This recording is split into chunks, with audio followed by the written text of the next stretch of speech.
الحمد لله رب العالمين والعاقبة للمتقين والصلاة والسلام على سيد الأنبياء والمرسلين.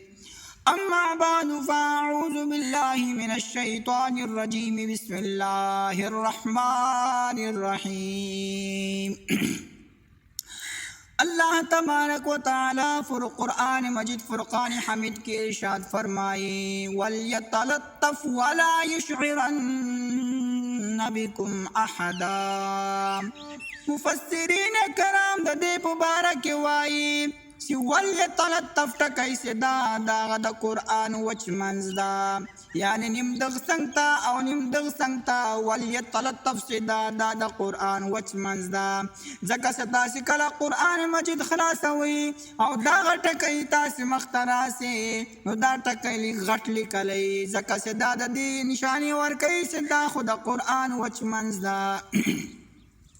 نو راځي چې موږ د دې تفسیر ووایو او د دې ترجمه ووایو چې د دې مطلب څه ده.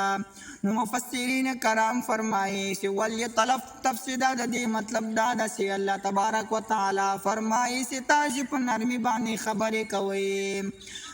نو د دې خلاصه دا ده چې الله تبارک و تعالی خپل قوم ته دا پیغام ورکوي چې تاسې کله چا سره خبره کوئ خو په نرمي باندې خبره ورسره کوئ. او بیا مفسرین کرام دا هم وایي چې وَلْيَتَلَطَّفْ دا خو د قرآن ټول خلاصه دغه ده یعنی قرآن خلاصه دا نه چې تاسې خپل ورور سره په نرمي باندې خبره کوئ. نو د یو وړوکی مثال دا ده چې کله حضرت موسی علیه السلام ته الله تبارک و تعالی نبوت ورکړ نو بعد الله تبارک و تعالی حضرت موسی علیه السلام د فرعون په طرف باندې څه کله ولیږه.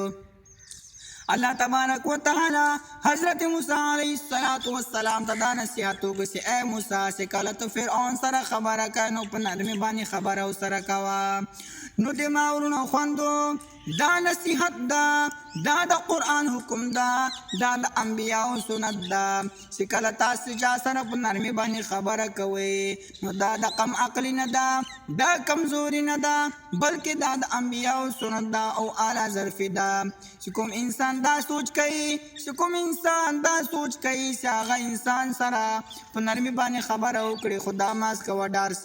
نو دا دی حس کلا دا سوچ نکئی زکا سی دا خدا قرآن حکم دا سی اللہ تبارک و تعالی فرمائی سی وَلْيَتَلَطَّفْ وَلَا يُشْعِرَنَّ بِكُمْ أَحَدًا.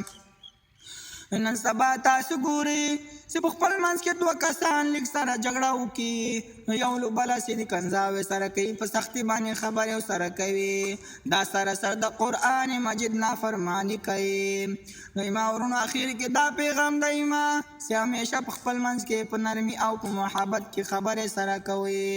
وآخر دعوانا ان الحمد لله رب العالمين.